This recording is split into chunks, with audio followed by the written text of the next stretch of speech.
If you look at this, our government, it's really freaky. And many of us have not, just maybe because of our love for Asiwaju, we've not been complaining about it. I mean, where are the Niger Deltas in the government? Where are the Igbos in the government? Where are the Hausa Fulanis in the government?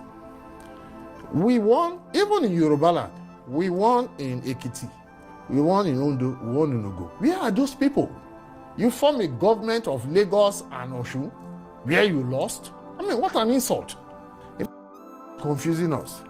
Asiwaju is someone that, if you are around him, you can't be, he hates somebody being hungry. He's a nice guy.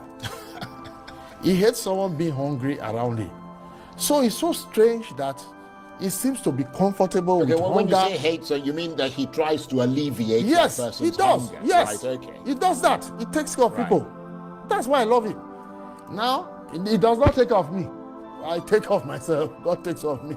Asiwaju has never given me one kobo. I don't owe him anything. He's the one that owes me something.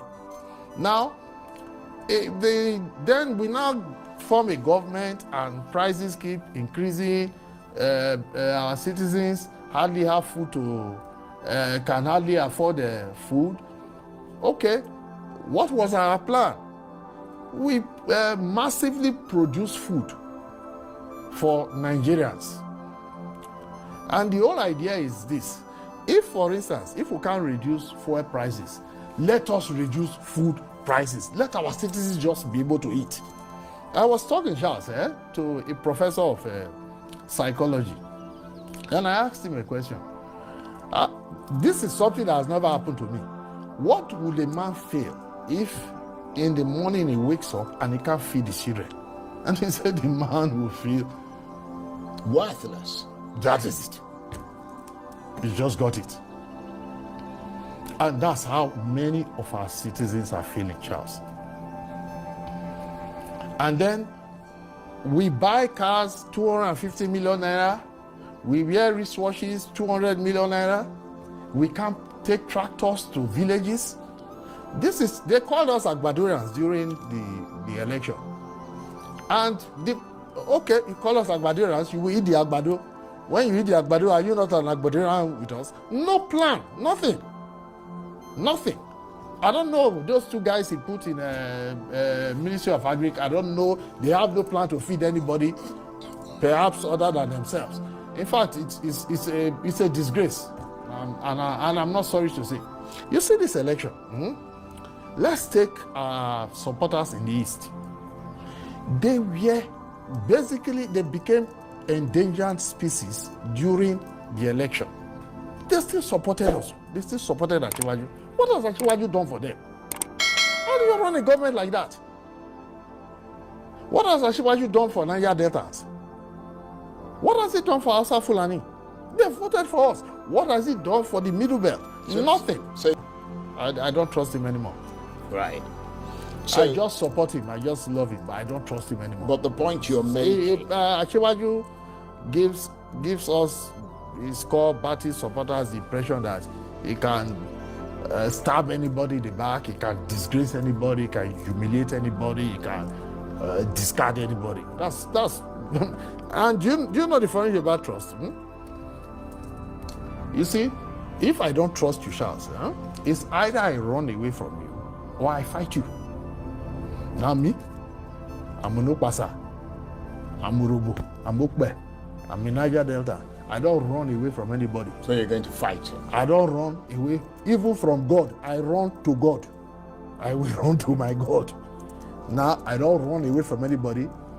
It's that fight and flight conundrum. Me, I fight.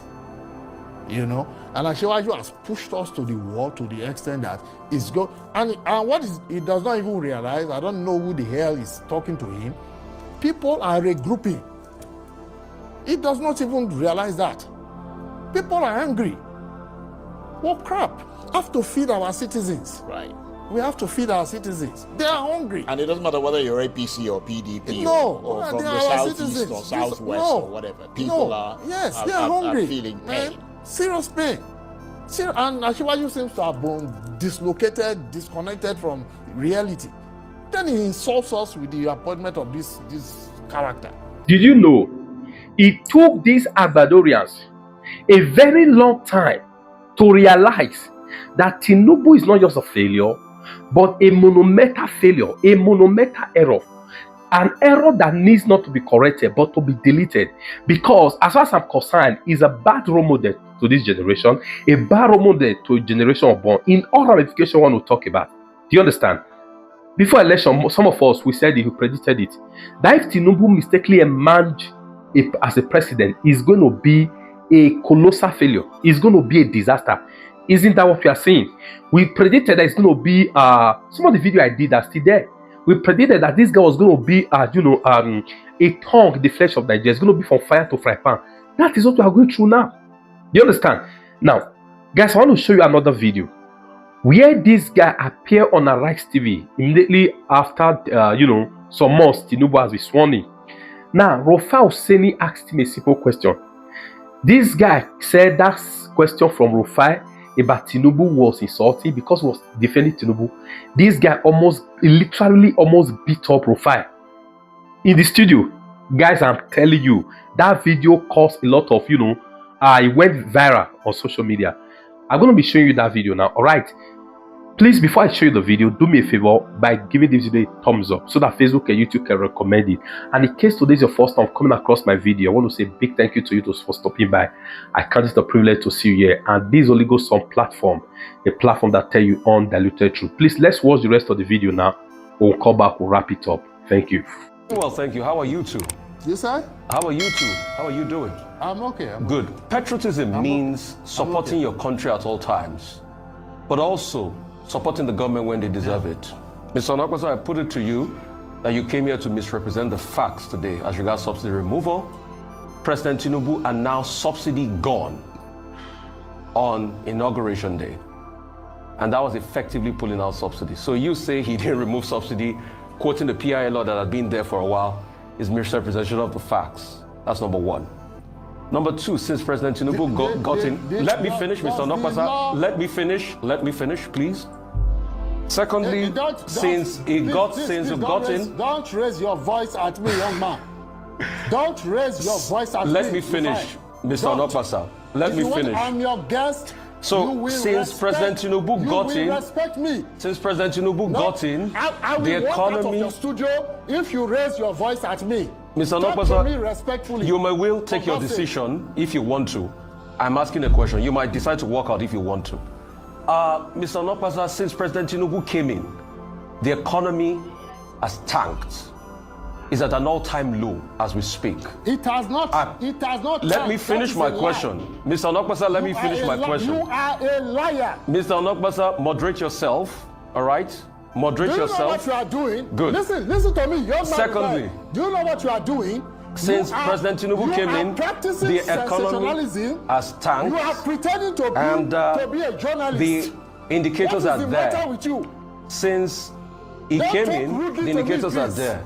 Number one, the cost of the dollar to the naira. What is the matter with you? The cost of the dollar to the naira has tanked tremendously as a result of the fluctuation of the currency. All right, that's one. Is that Tinubu's fault? Don't you know why naira tanked? I'm still asking my question. Secondly, it's been because of your friends. Because it's been an all-time malaise in the economy as we speak. Cost of living gone up tremendously. All right, and things are really, really south for the economy. So, in all of this, it's been a slopey downward spiral. What would you have to say about all of this, Mr. Onakwasa? Thank you very much for that question, Rufai Oseni. Please, Dr. Ruben Abati and my adorable in-law, Mrs. Mairese, does anybody have a more reasonable question for me to answer? Because I am not dignifying that insulting question from Rufai with a... You see, Rufai Oseni just tell this guy the simple truth. For a country to move forward, your loyalty shouldn't be to a president. Your loyalty shouldn't be to the person in power. Your loyalty rather, it should be to the constitution. That's what Rufai said. And I even saw Kamala Harris, the current vice president of America, made similar statement on her Facebook page after Donald Trump has won. She said, and I quote, "Our loyalty is not to the president, our loyalty is to constitution." But when this guy appeared on Arise TV, if you can see, his loyalty was not to the president, was not to the constitution, but to the president. He literally lied, and to the extent he was fiercely upset, angry, ready to beat up Rufai. This is why the country is where we are. All because he's crying foul now because he didn't get one juicy appointment for Tpain from Pablo Escobar. All these element miscreants who are busy, going about defending him. Why are they defending him? Because some of them are getting some little thing. How about Daniel Boala? Daniel Boala was once a renowned spokesman of Atiku, of an opponent. He called Tpain Pablo Escobar. He called him a drug baron. He called him all manners of things. After he saw that he has been sworn in, guess what? He changed his mind. He started singing his praises. He kept on doing until he was appointed, rewarded with one little appointment that cost him and his generation some embarrassment now. The country cannot move forward with this kind of people. Hearing this guy now speak, you would think he had passion for the nation. Hear him speak. Because if he did he had passion for the nation, he wouldn't have seen an offense when Rufai told him that your loyalty should be to the constitution, not to an individual, a president. He would have picked offense on it. He's simply angry now because he hasn't gotten an appointment somewhere. Now, when he was defending Tinubu on the Rise TV, the Nigerians are already hungry as a result of the trial and error, the failure of the government. Guys, what's your take on this, please? I want to stop here. I would like to see your comments, opinion on this at the comment section. I will respond to every comment, right? Thanks and God bless.